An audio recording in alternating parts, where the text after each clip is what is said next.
नमो नमो सद्गुरु नमो जासम को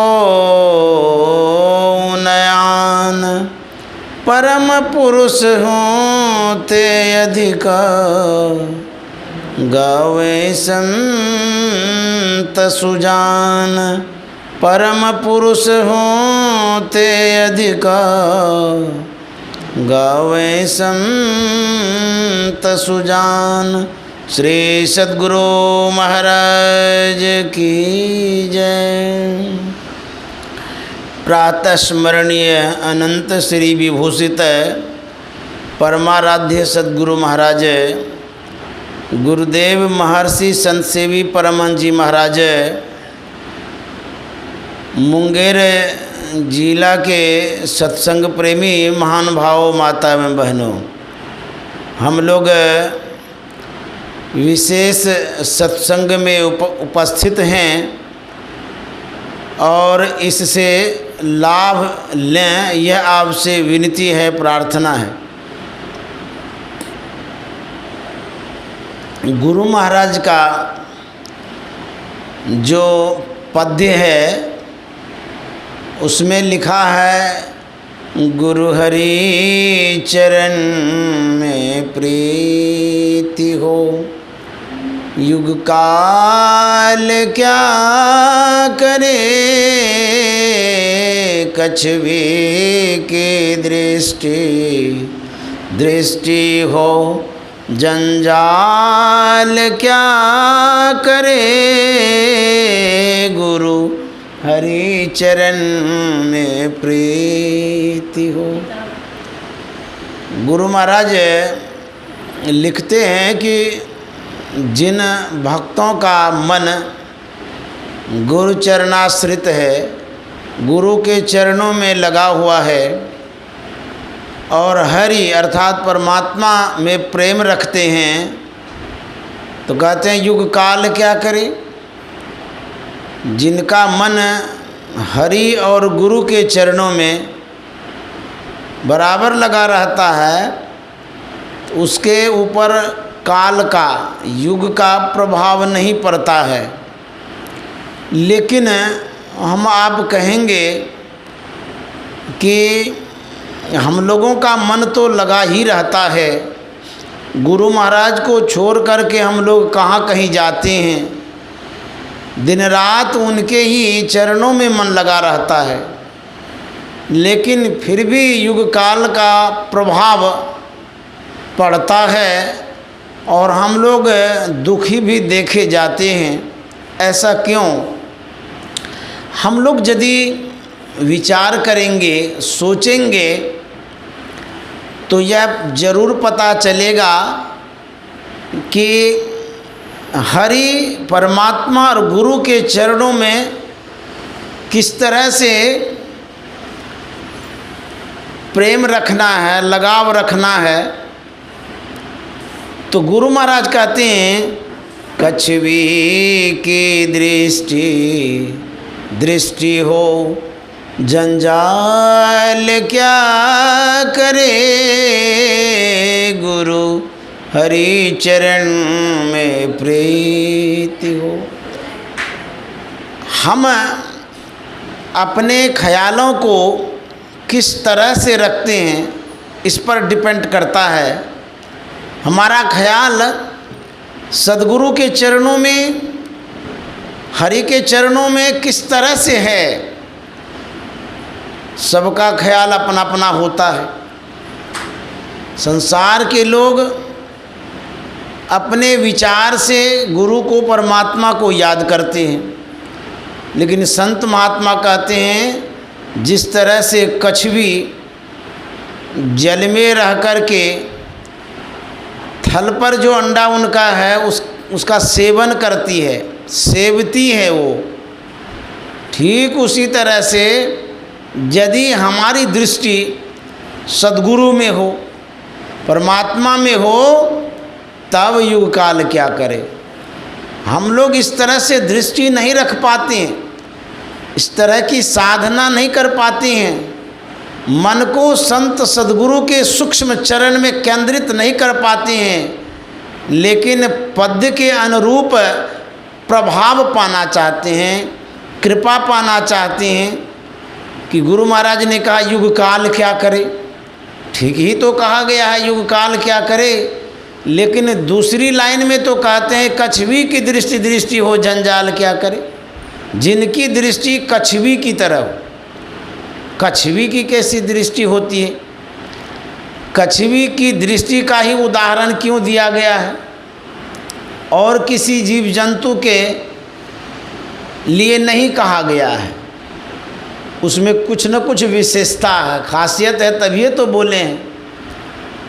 तो गुरु महाराज कहते हैं कछवी की दृष्टि की जो उपमा दी गई है, उदाहरण जो दिया गया है, उसमें विशेषता यह है कि वह रहती है जल में, लेकिन अंडा सेवन करती है जल में रह करके, सूरत से, ख्यालों से, दृष्टि से।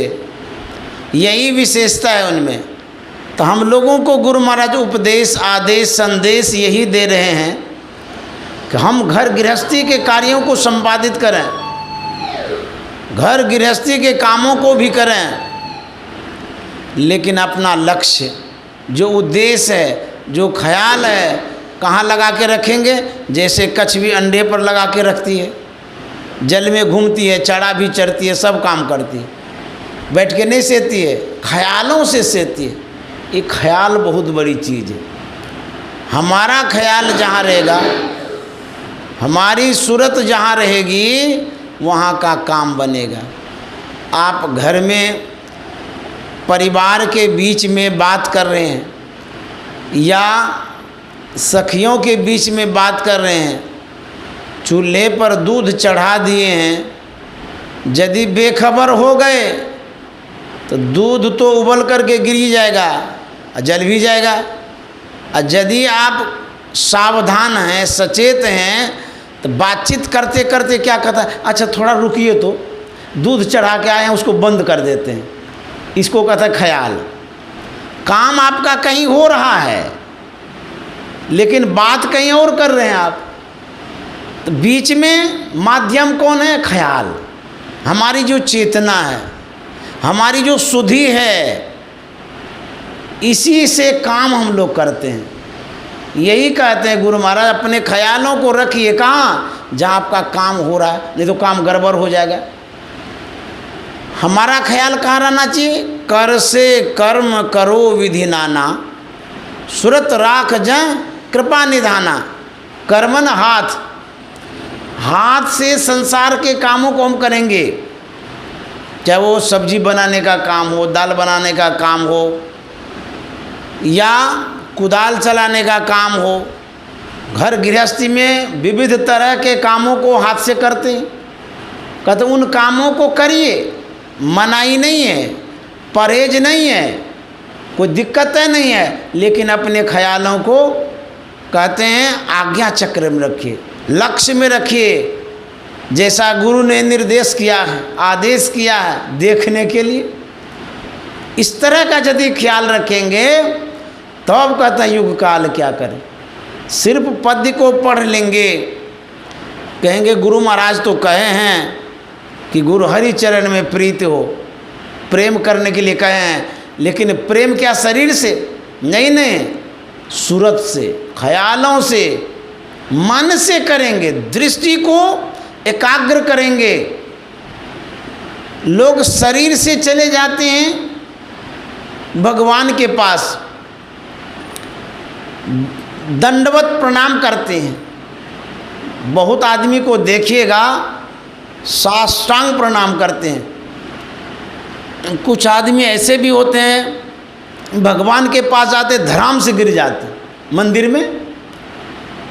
तो यह शरीर को गिराना है। आपका शरीर चाहे टेढ़ा हो कि मेढ़ा हो कि सीधा हो कि उस कैसे भी हो, उसका कोई फर्क नहीं पड़ता है। कहते मन को यदि गिरा दोगे, अर्थात मन को लक्ष्य में लगा दोगे, तब काम बनेगा। शरीर को हम गिराते हैं भगवान के सामने, प्रतिमा के सामने, मूर्तियों के सामने, मंदिरों में, लेकिन मन को वहाँ पर गिरा नहीं पाते हैं, बैठा नहीं पाते हैं, लगा नहीं पाते हैं। तो जब मन ही नहीं लगेगा, ख्यालों को वहाँ नहीं रखेंगे, तो फिर आपके प्रति परमात्मा का झुकाव कहाँ से होगा, कृपा कहाँ से होगी? तो कहता है मन को समर्पित करो, मन को लगाओ। तो वही गुरु महाराज कहते हैं, कछवी की दृष्टि दृष्टि हो, जंजाल क्या करे। ख्यालों को वहाँ लगाइए। एक लघु कथा है जो मैंने सत्संग में सुना है। एक महिला थी, उनके पतिदेव प्रदेश चले गए कारोबार के कारण, रोजगार के कारण, व्यापार के कारण, कुछ पैसा कमाने के लिए। वह अधिक दिनों तक परदेश में रह गया। इधर उनकी धर्म पत्नी उनसे मिलने के लिए चाह रही थी। किसी का भी परिवार होगा, अधिक दिनों तक दूर होने के कारण कोई भी चाहेगा कि भेंट करें, मिलें। लेकिन कहानी उस समय की है जब दूर संचार का अभाव था, मोबाइल का साधन नहीं था, पत्र वगैरह का ही प्रयोग होता रहता था। उस महिला को कोई पत्र, चिट्ठी, खबर मिली नहीं। बड़ी चिंतित होने लगी कि पतिदेव परदेश गए हैं, कोई खबर तक नहीं आई।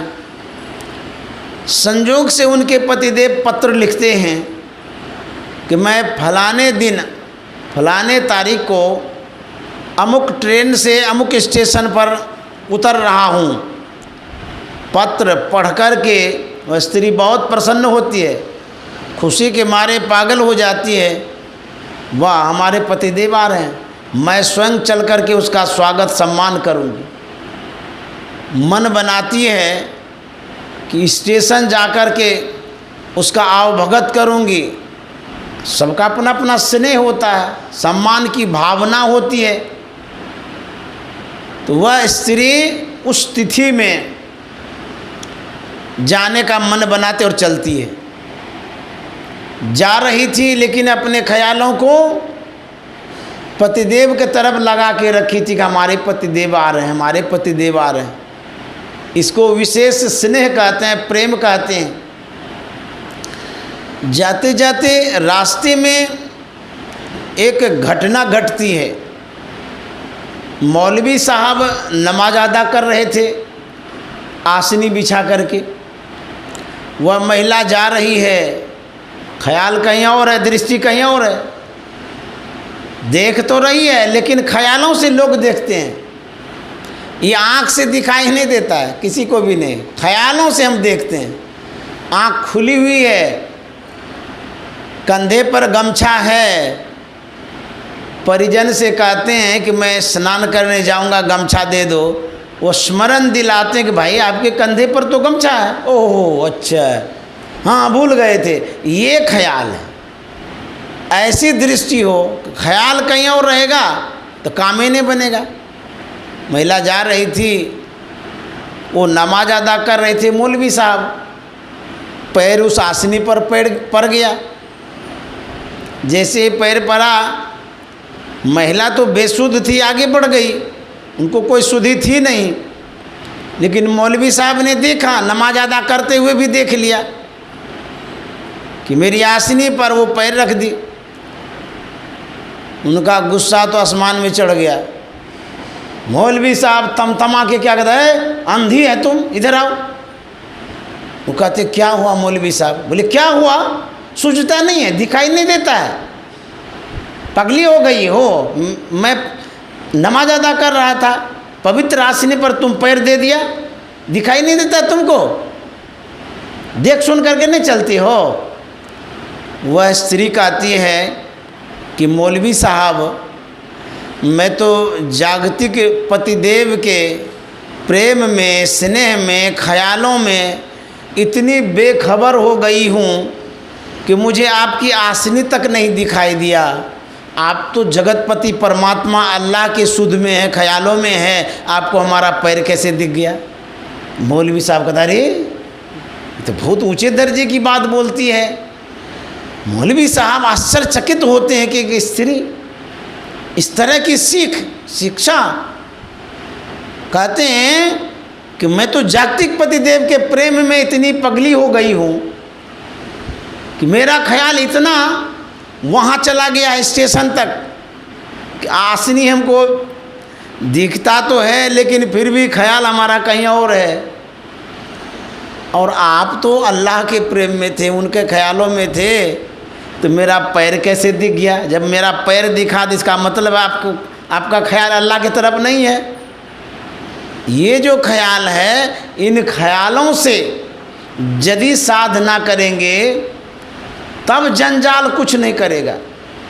हम लोग रहते हैं संसार में, अपने ख्यालों को संसार में लगा के रखते हैं। सुबह उठते हैं, चाय पानी की बात करते हैं, घर गृहस्थी की बात करते हैं, काम धंधों में लग जाते हैं, जो रोजगार धंधा है उसमें दिन भर अपने मन को लगाते हैं, ख्यालों को लगाते हैं। बैठते हैं ध्यान करने के लिए, दिन भर तो संसार के कामों में मन को लगाए, थोड़ी देर के लिए साधना करते हैं और उसमें मन कहाँ से लगेगा? जिसमें मन को दिन भर आप लगाए हैं उसी में मन चला जाता है। बहुत लोग कहते हैं हम ध्यान करते हैं लेकिन हमारा ख्याल जो है ना कहीं और भटकता रहता है, मन लगता ही नहीं है।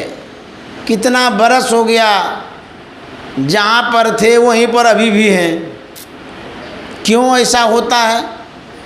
इसलिए होता है कि जहाँ लगाने के लिए सद्गुरु ने बताया वहाँ लगाने का प्रयास बहुत कम किया है आपने। सच्चे हृदय से सोचिए, हृदय पर हाथ रख कर के देखिए कि आपने कितना समय दिया ध्यान में, कितना वक्त बिताया है ध्यान करने में। दिन भर संसार के कामों में लगे रहे और कुछ क्षण के लिए बैठे ध्यान करने और नहीं लगा तो उठ पुट करके बस चले गए बात करने। बैठते हैं ध्यान करने के लिए, न जाने इस मन को कौन सांप सूंघने आ जाता है कि चट से आँख खोल लेते हैं। उसी समय ख्याल आता है कि फलाने को तो मैसेज किए ही नहीं है, सामान लाएगा कि नहीं लगा, उठ के मैसेज करने लग जाते हैं। ऐसा ख्याल है। फलाने को फ़ोन किए नहीं, पता नहीं ट्रेन का पता चला कि नहीं चला, फ़ोन कर देते हैं। बैठे थे ध्यान करने, चले गए फ़ोन करने। किसी के यहाँ शादी विवाह का कार्यक्रम होने वाला होता है, वो क्या करता है, आँख बंद करके ध्यान में बैठे हैं और वहाँ पर विवाह की वस्तुओं को खरीद रहे हैं। बुझिए ध्यान में कि फलाने मॉल में जाएंगे, ये कपड़ा लेंगे, वो कपड़ा लेंगे, इसके लिए लेंगे, उसके लिए लेंगे। ध्यान में तो बैठे हैं, लोगों के नज़र में बैठे हैं, शरीर को बैठा के रखे हैं, लेकिन मन कहाँ चक्कर काटता है, मन कहाँ हिसाब किताब करने में लगता है। आप कहते हैं ये तो काम की बात है, ये तो सोचना ही चाहिए। अरे काम की बात है, ध्यान के समय यही काम की बात सोचने के लिए ध्यान में बैठे हैं ध्यान करने के लिए, और संसार के काम की बात को सोच रहे हैं। ये अच्छी बात है। तो जब यही अच्छी बात है, फिर क्यों कहते हैं कि हमको सफलता नहीं मिली? फिर क्यों कहते हैं कि हमको गुरु महाराज ने जैसा बतलाया वैसा उपलब्धि नहीं हुई? ख्यालों को लक्ष्य में लगा के रखना पड़ेगा। जो काम जिस समय करते हैं उसी काम में मन को भी लगा के रखिए। मान लिया जाए आप सब्जी काट रही हैं, सब्जी भी काट रही हैं और ख्याल कहाँ दे दिए? दिल्ली में, बात करने में, खरीदारी में, लेने देने में। वो सब्जी हाथ में आप भिंडी लेकर के ऐसे चाकू चला रही हैं और ख्याल इतना चला गया दिल्ली कि उंगलियों को भिंडी समझ के काट दी। अरे राम, खून चलने लगा। ले वन गड़बड़। कहते हैं सावधानी हटी और दुर्घटना घटी। आप भिंडी को क्या काटेंगे, उंगलियों को काट देंगे। ये सब होता है। ख्याल को इधर उधर करेंगे, आपके हाथ में चाकू है, इधर उधर ख्याल जा रहे हैं आप, चाकू गिर गया पैर पर, चुभ गया, दर्द शुरू हो गया। तो जिस काम को जिस समय करते हैं वही काम करिएगा ना कि दूसरा करिएगा। तो जिस काम को करिएगा उसी में ना सफलता मिलेगी। हम बैठते हैं ध्यान में, लेकिन ध्यान नहीं कर पाते हैं। शरीर को तो बैठा के रखे हैं, शरीर एक सिद्ध में है, सावधान भी है, हिल डोल भी नहीं हो रहा है शरीर में, लेकिन मन स्थिर नहीं है, मन भागता है। इसी मन को कहते हैं लगाने के लिए। तो कैसे लगाएं? कछवी की दृष्टि हो। जंजाल क्या करे? तो अब जंजाल क्या करे? नहीं तो जंजाल तो है ही है। मन को कहीं लगा के रखें और तन कहीं और है। इसीलिए कहते हैं सावधान होकर के ध्यान करने के लिए। एक गृहस्थी था, वो अपने गुरु के पास पहुंचा। उन्होंने महात्मा से कहा कि मैं अपने अंदर में लक्ष्य को प्राप्त नहीं कर पाया हूँ। आपने जैसा भजन भेद दिया, क्रिया दी, साधना पद्धति बतलाया, तदनुरूप मैंने किया, प्रयास किया, वर्षों बातें बीत गई, लेकिन जहाँ के तहीं है। मेरी जो जिज्ञासा है समाधान कर दीजिए।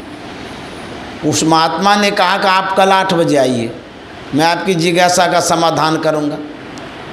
वह विश्वास लेकर के घर गया कि कल जरूर हमारे समस्याओं का समाधान होगा। ठीक टाइम पर वह गृहस्थी महात्मा की कुटिया पर पहुंचता है, लेकिन उस समय महात्मा को नहीं देखा। बड़ा आश्चर्य हुआ कि हमको टाइम दिया था 8 बजे मिलने का और महात्मा को देखते ही नहीं है, कहाँ चले गए। वहाँ पास में जो कोई व्यक्ति थे उनसे पूछा गया कि महात्मा ने हमको जो समय दिया था 8 बजे का, मैं तो उपस्थित हूँ, लेकिन महात्मा को देखता नहीं, वो कहाँ है। जिज्ञासा का समाधान कराना था। उस व्यक्ति ने कहा कि पास में ही बागवानी करने गए। बोले गजब की बात है, हमको टाइम दे दिए थे मिलने के लिए और वो बागवानी करने चले गए, ख्याल भी नहीं रखते समय का। 8 बजे का टाइम दिए और वो अपना बागवानी में चले गए। उस सज्जन ने कहा कि पास में ही तो है, बगल में ही, चली जाइए वहाँ पर। गया तो पूछता है कि महाराज आप टाइम का महत्व नहीं देते हैं, किसी को समय दे दिए और आप अपना इधर काम में लग गए। आपको कम से कम ख्याल रखना चाहिए समय का। आपने 8 बजे बुलाया था, आप चले आए यहाँ बागवानी करने के लिए। मेरी जिज्ञासा का समाधान कब करेंगे? महात्मा ने कहा कि जो तुम्हारी जिज्ञासा है उसी के अनुरूप मैं समाधान दे रहा हूँ। बोले ये क्या समाधान है? मेरे तो समझ में कुछ नहीं आ रहा। आप बात भी नहीं किए, कुछ कहे भी नहीं, या कहता समाधान दे रहा हूँ। तो क्या समाधान आप दे रहे हैं? बोले तुम्हारी क्या जिज्ञासा थी? बोले मेरा मन जहाँ लगना चाहिए वहाँ लग ही नहीं रहा है। जो उपलब्धियाँ होनी चाहिए वो अभी तक नहीं हुई है। इसी का समाधान मैं ढूंढ रहा था, आपसे मैंने कहा था। तो बोले उसी का समाधान तो मैं दे रहा हूँ, वही तो जिज्ञासा जो तुम्हारी थी उसका समाधान है ये। बोले मैंने कुछ नहीं समझा। तो बोले तुम देख रहे हो मैं क्या कर रहा हूँ? वो गृहस्थी ने कहा कि मैं देख तो जरूर रहा हूँ कि आप ये जो धान का बिचड़ी है वहाँ से उखाड़ करके जो आप का ये अनुकूल खेत है ये कादों में गाड़ रहे हैं। बोले कि यही समाधान है तुम्हारा? उसने कहा कि मैंने कुछ नहीं समझा। बोले कि तुम देख रहे हो मैं बिचड़ी उखाड़ता हूँ और यहाँ रोपा करता हूँ। बोले हाँ। बोले कि तुम्हारा मन कहीं न कहीं गड़ा रहता है, किसी विषय में, वस्तु में, व्यक्ति में, संसार के कारोबार में, रोजगार में, धंधों में मन गड़ा रहता है। चाहे वो खाने में, जाने में, आने में, बताने में, कहीं तो गड़ा ही रहता है। संसार में जो मन गड़ा हुआ है उसको उखाड़ो और लक्ष्य में गारो, जहाँ गारने के लिए कहा गया है। तुम उखाड़ते ही नहीं हो, जब तक वहाँ से उखाड़ोगे नहीं इसका विकास कैसे होगा। धान का रोपा करने में उखाड़ना पड़ता है, बिचड़ी को उखाड़ करके अनुकूल खेत में लगाते हैं, वहीं काहे न छोड़ देते हैं। बोले वहाँ यदि छोड़ देंगे पौधा तो जरूर दिखेगा, लेकिन समय पर समुचित धान देखने को नहीं मिलेगा। इसीलिए गड़े हुए चीज़ को उखाड़ना बहुत ज़रूरी है। और वहाँ जब लगाएंगे, कहाँ, जहाँ संत सदगुरु ने बताया लगाने के लिए, आज्ञा चक्र में, सुषुम्ना में, 10वां द्वार में, तब जा कर के इसमें देखिएगा क्या परिवर्तन होता है। तो उखाड़ना पड़ेगा। आपके पास लोहा है, गड़ा हुआ है, उसमें जंग लगा हुआ है, कहते हैं उस लोहे को जब तक उखाड़ेंगे नहीं, जंग को हटाएंगे नहीं, तो पारस मणि में कितना भी स्पर्श कराइए सोना नहीं होगा। समझ गए। तो कहते हैं इस मन रूपी लोहे को, इसको जंग छुड़ाना पड़ेगा, उखाड़ना पड़ेगा और संत सदगुरु के पास ले जाना पड़ेगा, तब जाकर के सोना बनेगा। तो यह जो मन है, इस मन को कहते हैं लगाइए उद्देश्य में। हम लगा ही नहीं पाते हैं, कमजोरियां हमारे अंदर में है, लेकिन कोसते संत सदगुरु को हैं, इष्ट को हैं, भगवान को कोसते हैं, आरोपित कर देते हैं कि मेरे ऊपर तो कृपा ही नहीं करते हैं। मैं कितना प्रयास करता हूँ, प्रार्थना करता हूँ, फिर भी हम दुख में पड़े रहते हैं। तो संत महात्मा कहते हैं आप जो चाहते हैं वो मिलेगा, लेकिन जैसा सदगुरु चाहते हैं वैसा करेंगे तब। सदगुरु सब कुछ दिन देत कछु ना रहियो, हम ही अभागिन नारी सुख तजी दुख लइयो। वो क्या नहीं देते हैं। इस शब्द को यदि सोचेंगे समझेंगे, इस शब्द में यह लिखा हुआ सब कुछ, सब कुछ का मतलब होता है लौकिक पारलौकिक, भौतिक और आध्यात्मिक, सब कुछ देते हैं। सदगुरु सब कुछ दिन है। देत कछु ना रहियो, कहते हैं देने में वो कमी नहीं करते हैं, लेकिन कमी कहाँ है, कहते हम ही अभागिन नारी, हम ही अभागिन हैं। क्यों ऐसा कह दिया?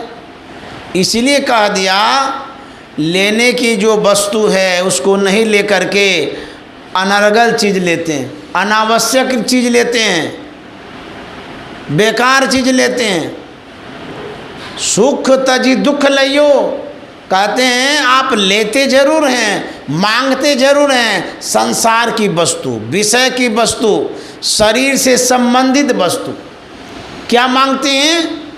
घर, एक घर हो जाए, अपने इष्ट से मांगते हैं, परमात्मा से मांगते हैं, गुरु से मांगते हैं, एक घर हो जाए जो नश्वर है। परिवार बस जाए, ये तो उजड़ते बसते ही रहता है। कुटुंब समाज में प्रतिष्ठा हो, ये लौकिक उपलब्धियां हैं, इसी को मांगते हैं। मांगते हैं सुख को छोड़ करके मांगते हैं। कौन सा सुख? कहते आपका जो निज सुख है, आत्मिक सुख है, वो सुख का ख्याल ही नहीं उस सुख का। कहते हैं सुख तजी दुख लइयो, आप जो कुछ मांगते हैं वो दुखे मांगते हैं। शरीर से संबंधित जो विषय वस्तुएं हैं वो साथ में जाने वाला नहीं है, शाश्वत नहीं है। छूटने वाला है, कुछ दिन के लिए है। माथा में दर्द हो जाता है, गुरु महाराज से कहते हे गुरु महाराज बहुत दर्द हो रहा है, कृपा कर दीजिए छूट जाए। बोले जो टैबलेट से ठीक हो सकता है उसके लिए गुरु महाराज की कृपा क्यों लेते हैं? फ्री है, इसीलिए फ्री है, लेकिन वो कृपा तब आती है जब आपसे साधना गुरु महाराज कराते हैं। तो इतनी कठिन साधना, उसके बाद की उपलब्धि को आप माथा दर्द में लगा दिए। कितनी बड़ी उपलब्धि, और उसको सिर दर्द में लगा दी। एक टैबलेट 2-4 रुपये का है, उसको खा लेंगे तो ठीक हो जाएगा, लेकिन कृपा को लगा देते हैं उसमें। जन्मों जन्म की कमाई का वो फल होता है, तब सद्गुरु कृपा करते हैं। आप मांगते हैं तो वो क्या करेंगे? दे देते हैं। कभी कभी सिर दर्द भी ठीक हो जाता है, पेट दर्द भी ठीक हो जाता है। हम संसार के लोग मांग लेते हैं, लेकिन कहते हैं ये तुच्छ मांग है। रामकृष्ण परमहंस से किसी ने कहा था कि आपके पास इतनी सिद्धियां हैं, इतनी शक्ति है, काट दीजिए, इतनी शक्ति है कि आप उस सिद्धि से नदी पार कर सकते हैं, गंगा पार कर सकते हैं। बोले कि 2-4 पैसे में हम नदी पार कर पाते हैं नाव से, और 2-4 पैसे के बदले हम अपनी सिद्धि को लगाएंगे। सिद्धि ऐसे आती है, शक्ति ऐसे आती है। जन्म जन्म मुनि जतन कराई। जन्मों जन्म का जब अच्छा संस्कार होता है, जब अच्छी साधना होती है, तब सिद्धियां मिलती है।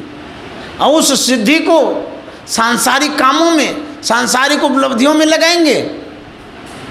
कहते हैं तब आप जो व्यापार करते हैं घाटे का करते हैं। ये जो सौदा है घाटे का है।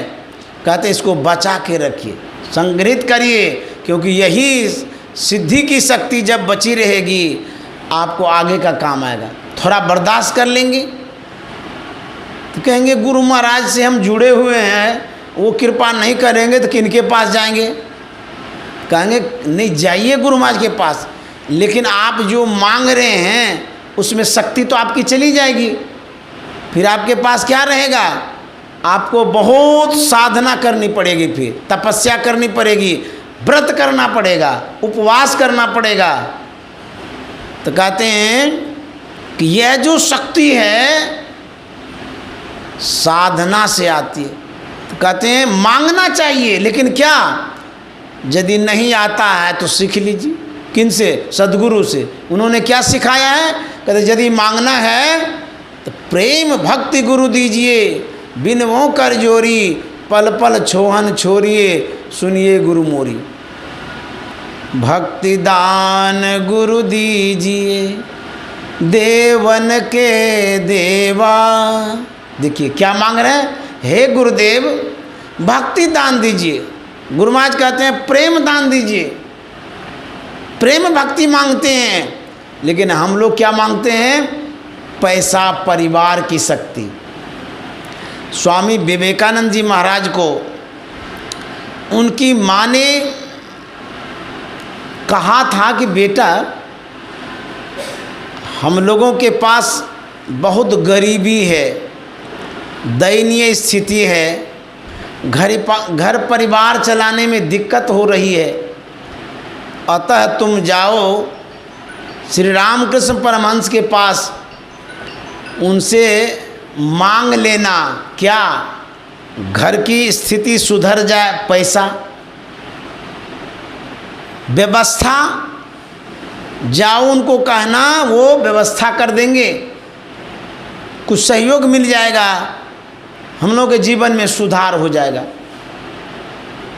उन्होंने कहा मैं जानता नहीं हूँ, पहचानता नहीं हूँ, कैसे जाऊँ, क्या कहूँ? बोले वहाँ जाओ, तुम मिलना उनसे, जान पहचान भी हो जाएगी।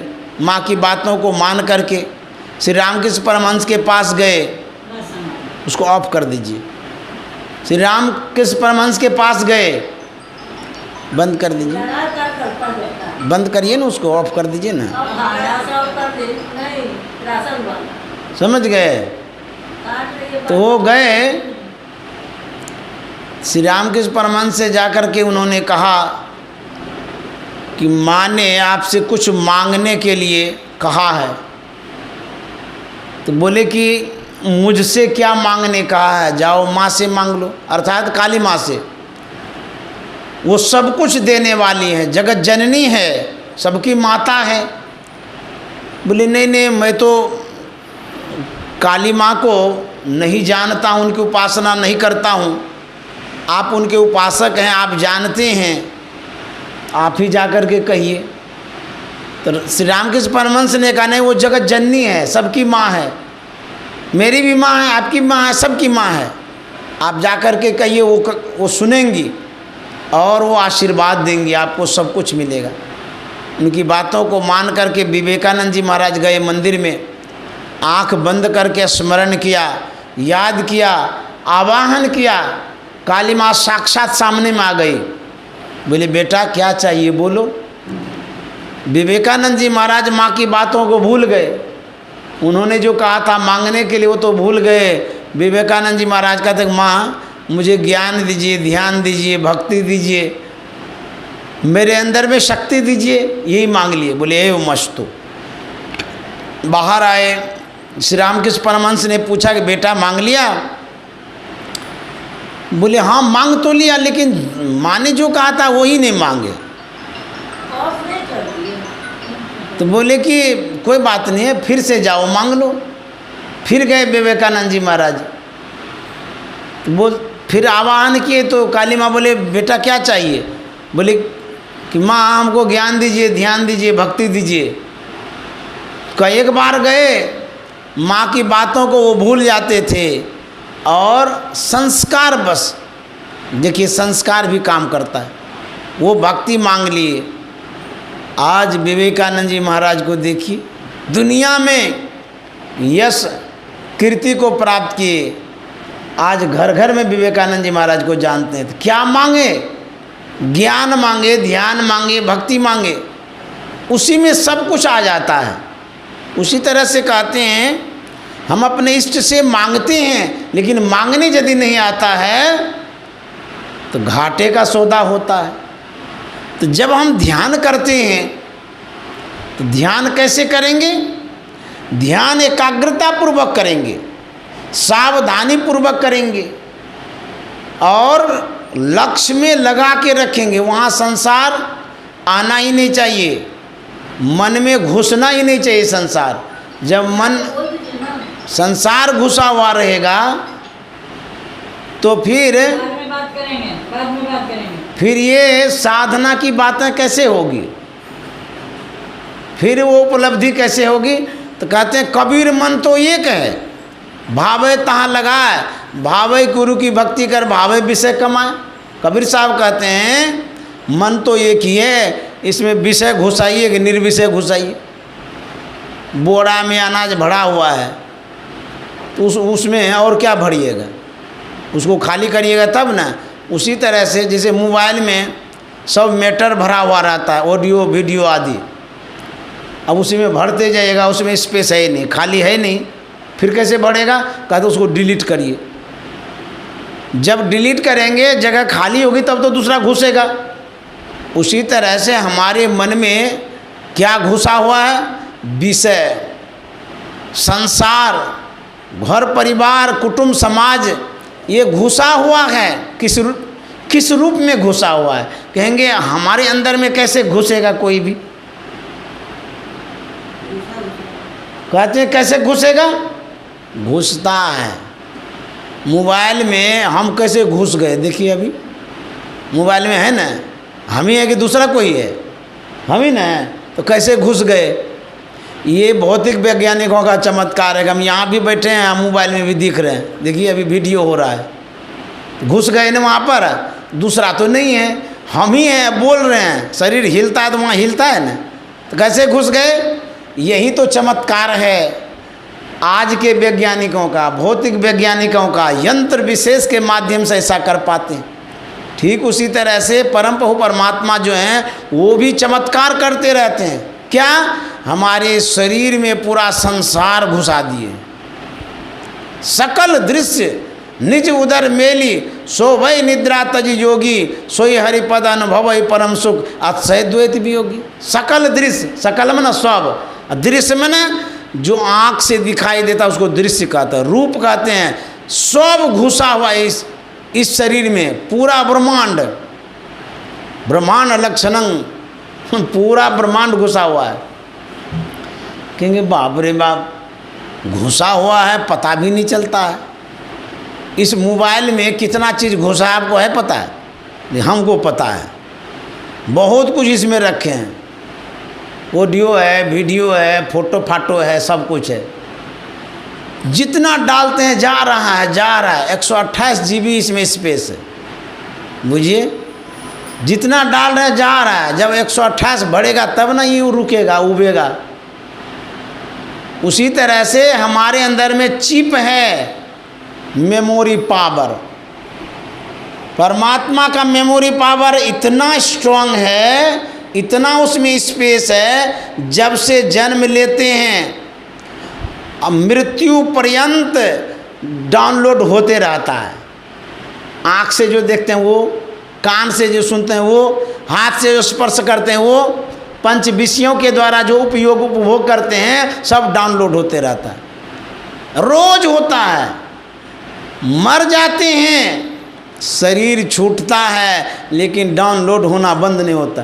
अब बुझिए, मोबाइल को हम आग में जला देंगे या पानी में फेंक देंगे तो मोबाइल ऐसा ख़राब होगा, कुछ नहीं डाउनलोड होगा, ओपन ही नहीं होगा, खुलबे नहीं करेगा। लेकिन परमात्मा का ये जो मोबाइल है, शरीर रूपी मोबाइल, ये कैसा है?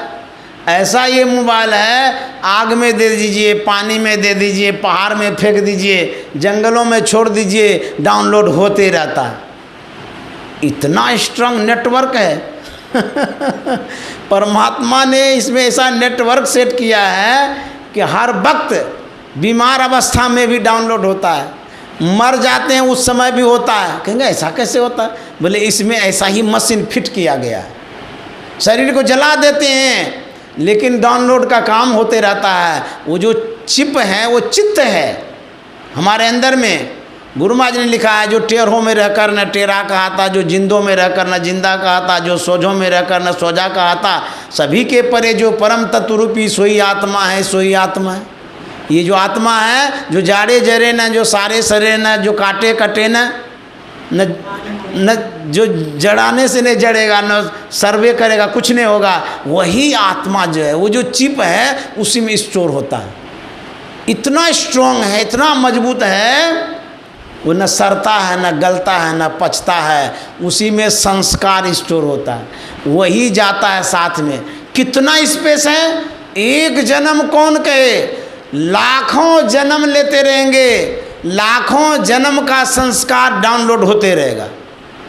अब बुझिए, एक जन्म मोबाइल में कितना स्पेस है? अरे कुछ घंटा चलाएंगे नहीं, इसी में भर जाएगा 128 GB। वीडियो में ज़्यादा MB लेता है, समझ गए, कुछ घंटे में ये भर जाएगा। ये परमात्मा का जो ये चिप है, कहता घंटा, अरे जन्म जन्म तक ये भरता ही नहीं। एक बार जो इसमें डाउनलोड, एक बार जो ये चिप बना दिया, वो भरता ही नहीं है, लोड करते रहिए। देखिए अद्भुत चमत्कार है परमात्मा का। ये संस्कार हमारे अंदर में डाउनलोड होता है, आँख से देख करके, कान से सुन करके, पंच विषयों के द्वारा जो ग्रहण करते हैं, सब आता रहता है। अब हम क्या कह रहे थे? हम ये कह रहे थे कि ये जो मन है, मन भरा रहता है और उसके बाद आप रोज भरते ही रहते, रोज भरते हैं। सुबह से लेकर के शाम तक इस मन को जहाँ लगाते हैं वही चीज़ भरता है, खाने में, आने में, जाने में, सब कुछ करने में। तो ये कैसे इसमें घुसेगा वो चीज़?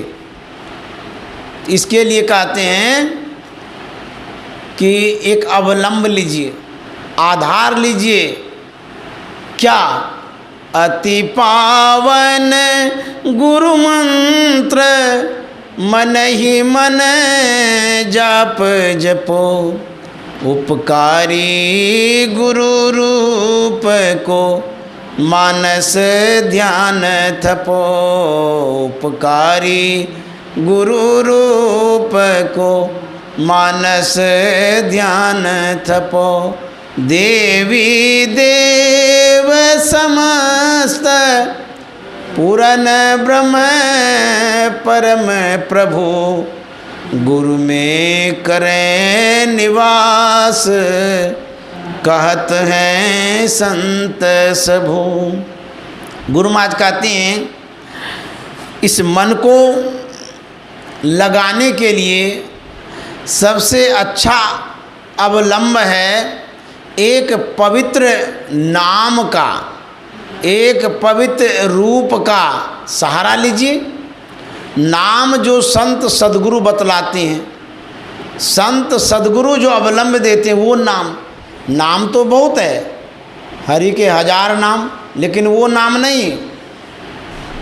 दादू सृजनहार के केते नाम अनंत, चित आवे यों लीजिए जो साधु सुमरे संत। बहुत नाम है, लेकिन गुरु महाराज कहते हैं कि जो संत सद्गुरु बतलाते हैं उस नाम का अवलंब लीजिए। जपिए, जपते जपते जपते सिद्धि की प्राप्ति होगी। मन जपता नहीं है, बैठते हैं ध्यान करने, मन गप करने लगता है। जप नहीं होता, गप होता है। वहाँ पर एक बोल के गप होता है, गप माने बातचीत। एक मने मन भी होता है। बहुत आदमी गुनाबन करते रहता है, किसी को मने मन गाली भी देता है, कोसता रहता मने मन, तो वो भी एक बात ही है। ऐसा नहीं समझिए कि हम बोलेंगे तब ये वो होगा। मने मन जो करते हैं वो विशेष कारगर होता है। चाहे उसको श्राप दे दीजिए कि गाली दीजिए या जप करिए, तो कहते हैं मने मन जप करिए, मन में कुछ ना रहे। ध्यानम शून्यगतम मनः। ध्यान किसे कहते हैं? जब मन शून्यगत हो जाए, खाली हो जाए, कुछ भी ना रहे, ये ध्यान है। तो गुरु महाराज कहते हैं कछवी की दृष्टि हो, जंजाल क्या करे। गुरु हरि चरण में प्रीति हो, युग काल क्या करे। आगे क्या कहते हैं? जगनाश का विश्वास हो, फिर आस क्या करे। हे जगनाश का विश्वास हो, फिर आस क्या करे। दृढ़ भजन धन ही खास हो, फिर त्रास क्या करे। दृढ़ भजन धन ही खास हो, फिर त्रास क्या करे। गुरु हरि चरण में प्रीति हो, युग काल क्या करे। कछवी की दृष्टि हो, जंजाल क्या करे। गुरु हरि चरण में प्रीति। जगनाश का विश्वास हो, विश्वासी तो नहीं होता है। जगनाश, यह संसार नश्वर है, समाप्त होने वाला है, छूटने वाला है। क्या इस बात पर विश्वास है? नहीं है। यदि यह विश्वास हो जाए कि सब कुछ छूटने वाला है तो जरूर मन भजन में लगेगा। विश्वास ही नहीं होता है। हम जिस ज्ञान के आधार पर, जिस सोच के आधार पर यह कहते हैं कि हाँ हाँ नश्वर है, समाप्त होने वाला है, वह अज्ञान वाली बात है, अंधकार वाली बात है, विश्वास नहीं है, सुनी सुनाई बात है। छूटने वाला है तो छूटने वाला है तो फिर जुटे क्यों हैं? जिस समय आपको यह विश्वास हो जाएगा कि समाप्त होने वाला है, उसी समय छूट जाएगा। मान लिया जाए आपको यह विश्वास हो जाएगा कि सांप है हाथ में, तो नहीं फेंक दीजिएगा। अरे राम सांप हाथ में, फेंक दीजिएगा। अब बच्चे के हाथ में सांप दे दीजिए, फेंकेगा, वो खेलने लगेगा। क्यों? उसको ये विश्वास नहीं है कि ये सांप है, उसको लगता है कोई खिलौना है। लगता क्या, उसको समझ में ही नहीं आ रहा ये खिलौना है कि क्या है, नहीं है, कुछ भी है। मुँहों में ले लेगा, उसको पकड़ भी लेगा, मारने भी लेगा उसको। अब बुझिए, आपको डर लगा, रही राम कैसा बच्चा है, कैसा क्या है, उसको क्या ज्ञान है कि सांप है कि बिच्छू है। ठीक उसी तरह से संत महात्मा को डर लगता है, ये जो संसार है सांपे के समान, लेकिन संसार का लोग खेलते रहता है, संसार के लोग खिलौना समझ रखा है, और संत महात्मा कहते हैं वो खिलौना नहीं, वो सांप है। देखिए कितना अंतर है। जो विषया संतन तजी मूढ़ता ही लपटात, जोनर डारत वमन करी स्वान स्वाद सो खात। जिस विषय का परित्याग संत महात्माओं ने किया, क्या समझ करके? उल्टी समझ के, कय समझ करके विषय का त्याग ऐसे किए हैं जैसे आपको उल्टी हो जाता है तो कुत्ता स्वाद से खाता है, उसको घृणा नहीं होती है। लेकिन किसको होती है? जो देखता है, उसी को घृणा होती है, कुत्ता को नहीं होता है। कुत्ता ज्ञानी है, अंधकार में है, उसको ये पता नहीं चलता ये उल्टी है कि पुल्टी है, क्या है, खाता है बढ़िया से। उसी तरह से संत महात्मा कहते हैं संसार के लोगों को ये पता ही नहीं है ये संसार त्याज्य है, छोड़ने योग्य है, लेकिन पकड़ के रखें। इसलिए बच्चे की तरह हम अज्ञानी हो गए, अबोध हो गए हैं, नासमझ हैं, ज्ञानी नहीं हो पाया है। तो जिस दिन जगनाश का विश्वास हो तो उस दिन क्या खास होगा? कहते हैं फिर त्रास क्या करे? त्रास में ना कष्ट, संकट, विपदा, आफत, वेदना, वो कुछ नहीं कर सकेगा। हम आस लगा के रखें संसार में, जहाँ आस आता है बासा साधो मन का यही तमाशा। सदगुरु में आस नहीं है, परमात्मा में विश्वास नहीं है। इसीलिए कहते हैं कि जगनाश का विश्वास हो फिर त्रास क्या करे। गुरु महाराज गारंटी के साथ कहता है, यदि आपको ये विश्वास हो जाए जिस दिन कि संसार नश्वर है, उसी दिन आपके अंदर में आशाएं भर जाएगी, खुशियाँ भर जाएगी, प्रसन्नता भरपूर हो जाएगी। अब बुझिए, ये ज्ञान होना बहुत जरूरी। ज्ञान एक तरह का थोड़ा होता, श्रवण ज्ञान, मनन ज्ञान, निधिध्यासन ज्ञान, अनुभव ज्ञान, 4 तरह का ज्ञान है। अभी हम सुन रहे हैं, पूर्ण ज्ञान नहीं हो रहा है, एक ज्ञान हो रहा है, अल्पकालिक ज्ञान हो रहा है, छूटने वाला ज्ञान हो रहा है। बाबा देवी साहब ने कहा दुनिया वहम है, अभ्यास करो। वहम न भ्रम, लेकिन इसका कहाँ पता चलता है? हमारे घर में टीवी है 50,000 की, क्या उसको फेंक देंगे? संत महात्मा तो कहते हैं ये सब वहम है, झूठा है, तो टीवी फेंकेंगे? टीवी कैसे फेंकेंगे? 50,000 की टीवी फेंक देंगे, पागल हो गए। मोबाइल है 50-60,000 का, क्योंकि ये सब नश्वर चीज़ें फेंक दो, पागले हैं, फेंक देंगे नश्वर चीज़ें। यही तो हमारा आधार है, बिना मोबाइल का तो कोई काम ही नहीं होगा। अब बुझिए, आपके पास जो जो सामान है उस सामान को छोड़ना कहाँ चाहते हैं, तो कैसे विश्वास है आपको कि जगनाश का विश्वास हो? है विश्वास? नहीं, सब चीज़ पकड़ के रखे हैं, कुछ भी नहीं छोड़ना चाहते हैं। घर 1 करोड़ का है, कहेंगे घर छोड़ दीजिए ये छूटने वाला है, नहीं, बेवकूफ़ कहेगा। कैसे छोड़ेंगे घर? 1 करोड़ रुपया लगाया, घर छोड़ देंगे, भागो यहाँ से। कहाँ विश्वास हो रहा है कि जगनाश है? गुरु महाराज कहते जगनाश का विश्वास हो, विश्वास यदि हो जाए तो काम बन जाएगा। विश्वास से नहीं होता है।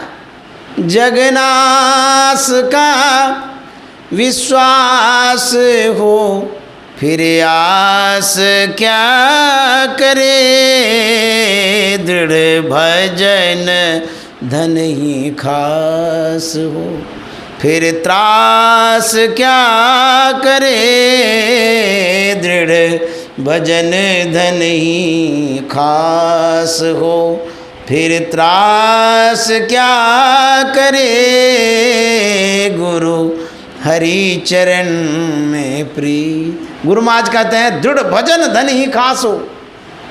दृढ़ बना मजबूत। मजबूत भजन क्या है? मजबूत भजन है जो आंतरिक भजन है, जो सच्चे सद्गुरु ने बतलाया है करने के लिए। भजन में दृढ़ता हो, मजबूती हो।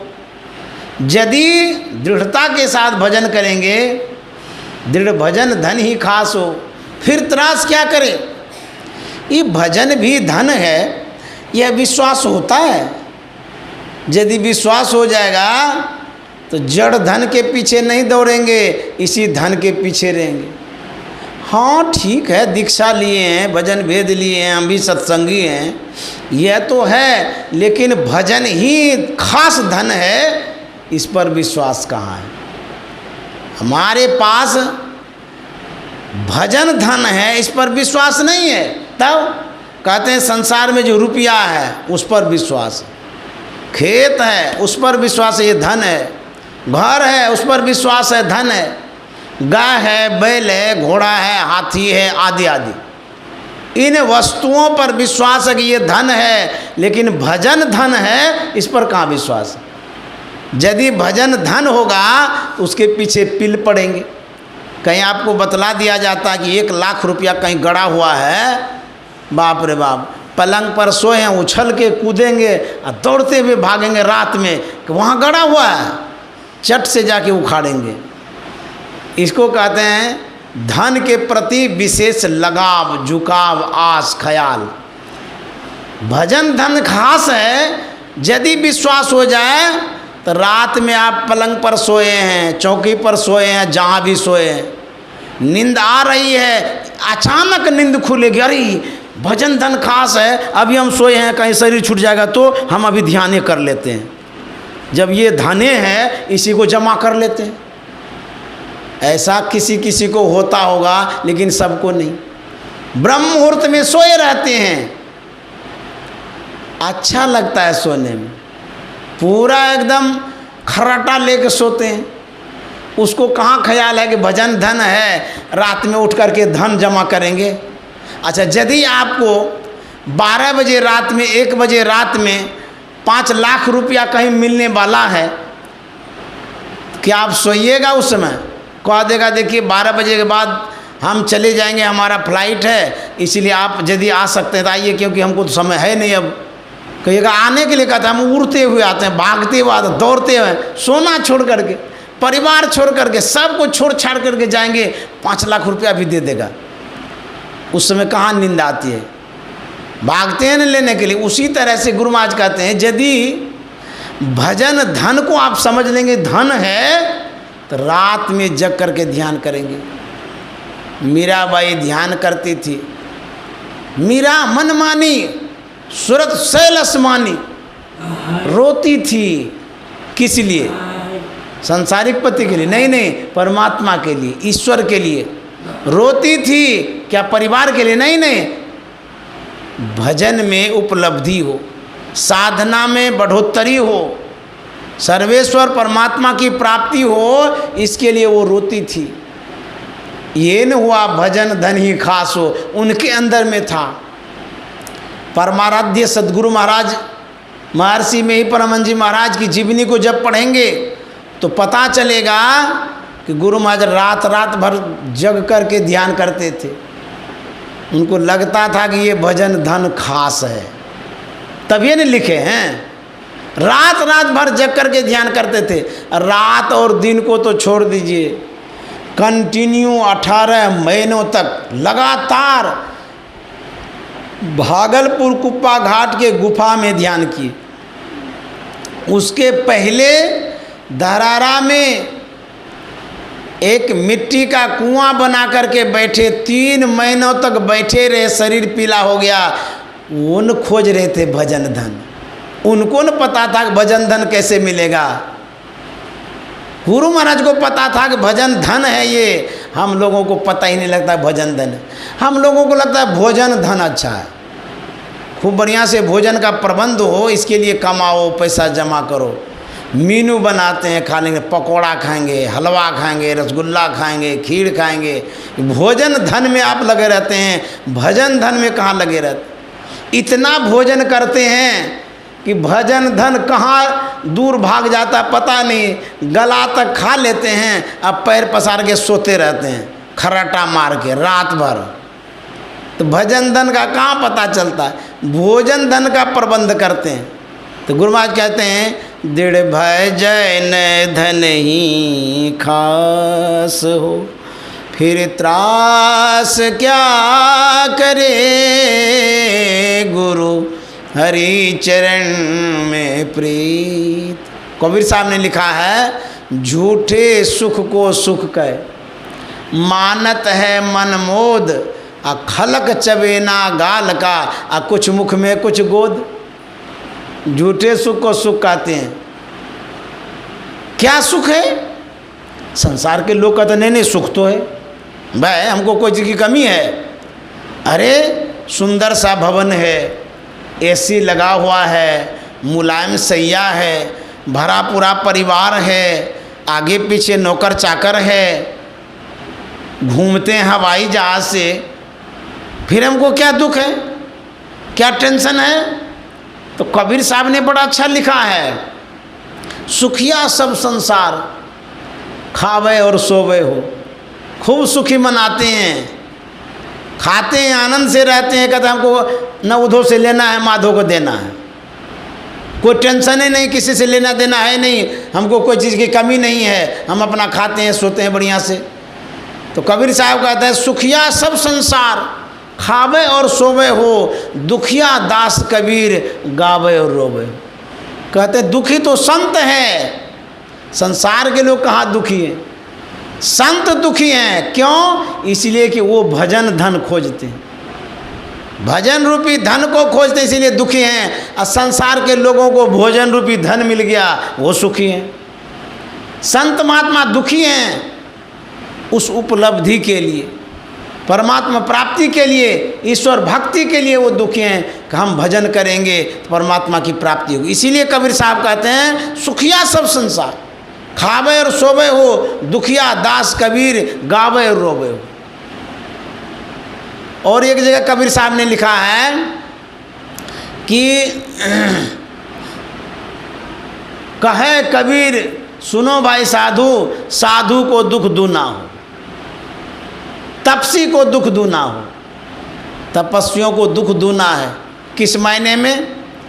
संसार के दृष्टि से यदि देखेंगे, उनको रहने का दिक्कत, खाने का दिक्कत और सब दिक्कतें होती, भौतिक दृष्टि से वो कहते हैं कि दिक्कत है, दुखी हैं। तपसी को दुख दूना हो भौतिक दृष्टि से। लेकिन कबीर साहब ने ये भी कहा है कि कहे कबीर सुनो भाई साधो, संत सुखी मन जीती हो। बुझिए ये किस मायने में है? संत सुखी जो है किस मायने में है? कहता भजन धन ही खास हो। इस मायने में वो भजन करते हैं, उस धन का संग्रह करते हैं। राम नाम के हीरे मोती संत लुटावे गली गली, ले लो रे कोई राम का प्यारा आवाज लगावे गली गली। ये राम नाम का हीरा वो जमा करते हैं। और हम लोग विषय रूपी पीड़ा जमा करते हैं, जीड़ा जमा करते हैं, खीड़ा जमा करते हैं। संत महात्मा कहते हैं वही भजन धन है। इसीलिए संत सुखी मन जीती हो। जिसने मन को जीता है वही सुखी है, जिसने धन को जीता है वो अभी तो सुखी है। अब बाद में जमराज का डंडा लगे तब पता चलेगा, मारेगा मुंगड़ी से, उस समय चिल्लाएगा छटपटा, कौन बचाएगा? क्यों? धन जमा करने में लगे रह गए। कहते हैं भजन धन जमा करिए। आगे गुरु महाराज क्या कहते हैं? वैराग युत अभ्यास हो, निराश क्या करे, हे वैराग युत अभ्यास हो, निराश क्या करे, सत संग गढ़ में वास हो। भव पास क्या करे, सत संग गढ़ में वास हो।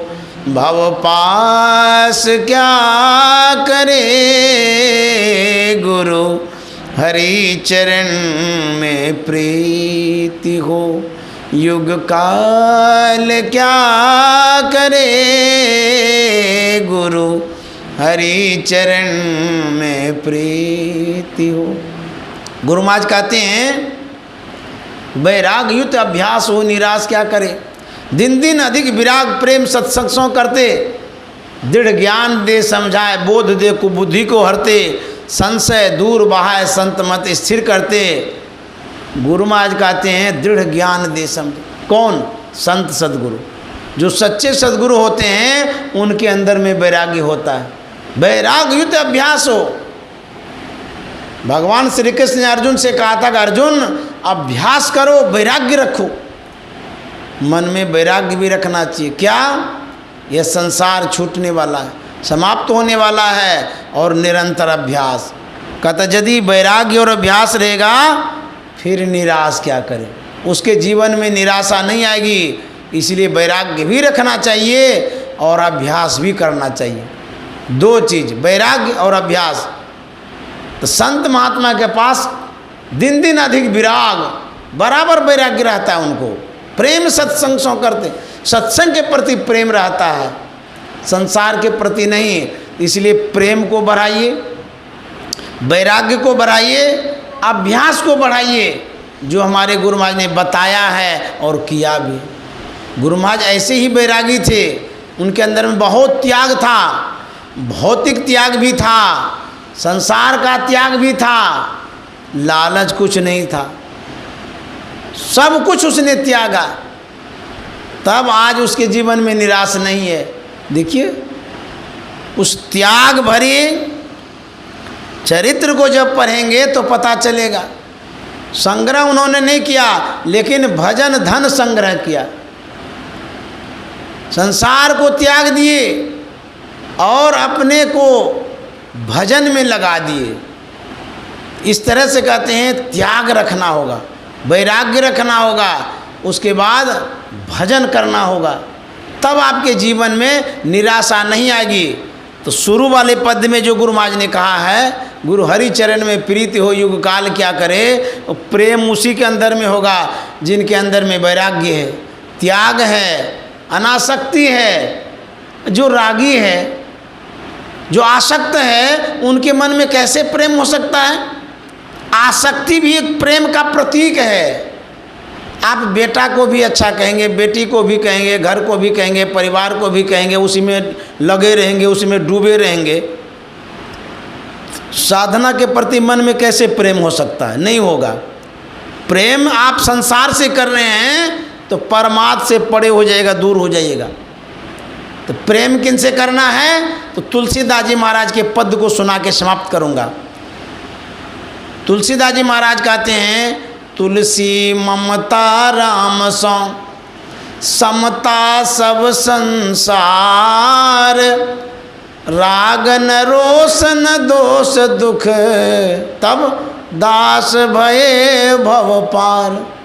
तुलसी ममता राम सो, तुलसीदास जी महाराज कहते हैं ममता रखिए। बिना ममता का आप रह भी नहीं सकते। ममता रखिए किसे? राम सो। तुलसी ममता राम सो समता सब संसार। अब कहेंगे घर परिवार कुटुंब बेटा बेटी को छोड़ करके क्या जंगल चले जाएं? नहीं, हमारे गुरु महाराज ने ये सीख नहीं दिए। गुरु महाराज ने कहा है जैसे जलमहि कमल निरालम, मुर्गाई नैसाने, सुरत शब्द भवसागर तरिए, नानक नाम बखाने। नानक साहब कहते हैं कि घर छोड़ना नहीं है, घर में जोग भोग घर ही में, घर तज बन नहीं जावे, अवधू भूले को घर लावे। कहते बाप रे बाप। एक तरफ कहते हैं वैराग्य में जीवन बिताइए, अनासक्त जीवन बिताइए, निर्मोहत्व वाला जीवन बिताइए, और दूसरे तरफ कहते हैं घर परिवार में भी रहिए। हाँ, तो कैसे रहिए? घर में रहिए, कर से कर्म करो विधि नाना, सुरत राग जाए कृपा निधाना। तो कहते हैं तुलसी ममता राम सौ, समता सब संसार। ये जो संसार है, घर परिवार है, समता भाव से रहिए, लेकिन मोह ममता रखिए परमात्मा से। जब ये दो बातें समझ में आ जाएगी तब कहते हैं तुलसीदास जी महाराज, रागन रोशन दोष दुख दास भय भव पार। कहते उसको राग नहीं होगा, लगाव, आसक्ति नहीं होगी उसके अंदर में। रोष मतलब दुख भी नहीं होगा, दास भय भव पार। अब जिनके पास यह सूचना मिल जाए कि आपकी मृत्यु कुछ घंटे में होगी, क्या वो किसी से लड़ाई करेगा या मतभेद करेगा या आसक्ति रखेगा? क्या राग रोष रहेगा उसके मन में? कुछ भी नहीं रहेगा। क्यों? वो तो सोचेगा अब क्या लड़ाई झगड़ा करेंगे। मन उसका ठीक हो जाता है उस समय। मरने के समय मन ठीक हो जाता है, लेकिन जब तक जिंदा रहते हैं मन बेठीक रहता है। तो कहते हैं राग न रोष न दोष दुख उसी के मन में आएगा जिनके मन में ये होता है कि संसार मेरे लिए मर गया है, संसार मेरे लिए जड़ गया है, संसार मेरे लिए छूट गया है, मैं अभी मरूंगा तो फिर संसार से क्या लेना देना है, क्या करूंगा। उसके मन में होगा राग न रोष न दोष दुख दास भय व्यापार। तो वैसा मन बनाने के लिए कछुई की दृष्टि हो जंजाल क्या करे, गुरु हरि चरण में प्रीति हो। अब यही समाप्त करना चाहता हूँ, और लास्ट में कुछ पद बच भी गए तो छोड़ दूँ, क्योंकि समय भी तो हो ही गया है। ऐसे सत्संग हम लोगों का चलते रहता है, बातें होती रहती है। आप लोगों को बहुत बहुत धन्यवाद है। अच्छा ठीक, इसको सिर्फ गा लेता हूँ क्योंकि इन्होंने कहा है। आगे क्या कहते हैं? त्याग पंच पाप हो फिर पाप क्या करे,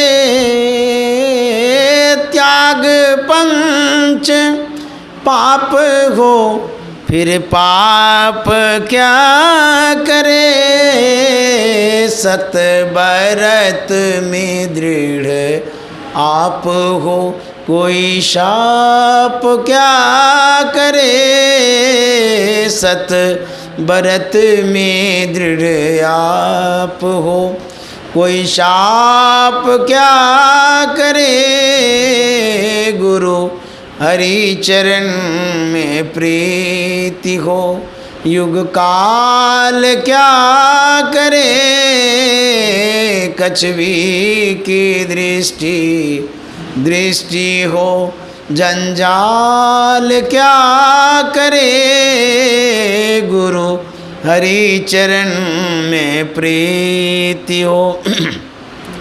पूरे गुरु का संग हो अनंग क्या करे, पूरे गुरु का संग हो अनंग क्या करे, में ही जो अनुभव ज्ञान हो अनुमान क्या करे, में ही जो अनुभव ज्ञान हो अनुमान क्या करे, गुरु हरि चरण में प्रीति हो।